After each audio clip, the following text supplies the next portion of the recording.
Nega Barselona va Real Madrid azaliy dushman, lekin buni futbolga umuman aloqasi yo'q. Madrid Ispaniyaning markazi va poytaxti, Barselona esa Kataloniya viloyatidagi shahar. O'tgan asr 30-yillarida Ispaniyada fuqarolar urushi bo'ladi.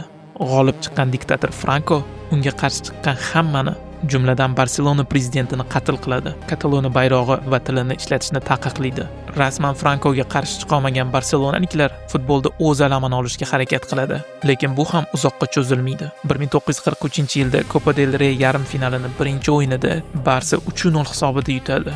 Lekin javob o'yinidan oldin Franco askarlari Barselona futbolchilarini o'ldirish bilan qo'rqitadi va oqibatda Real 11-1 hisobida g'alaba qozonadi. Oradan bir necha oy o'tib, Real prezidenti Santiago Bernabeu Barsa bilan aloqani tiklash uchun rasman ulardan uzr so'raydi. Bu voqeaga javoban 1948-yilda Real olmoqchi bo'lgan superstar futbolchi Kubalani Barselona ilib ketadi.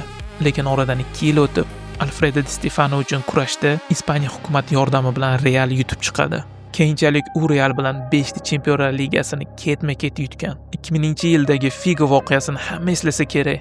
Realga o'tib ketganidan keyin Barsa muxlislari uni o'ldirish bilan ham qo'rqitishgan. Lekin tanganing orqa tomoni shundaki, Barsa shunchaki klub emas, u Kataloniya hokimiyati tomonidan mutlaq ta'minlangan va Ispaniya birligiga qarshi chiqadigan qo'zg'olon ramzidir. 2017-yilda Kataloniya mustaqillik uchun noqonuniy referendum o'tkazadi va Madrid hokimiyati uni bekor qilib, Kataloniya hukumatini tarqatib yuboradi. Xullas, El Clasico bu faqatgina futbol emas. Uni orqasida Real, Ispaniyaning birlik ramzi va Barsa qo'zg'olonchi. Siz qaysi tarafdasiz?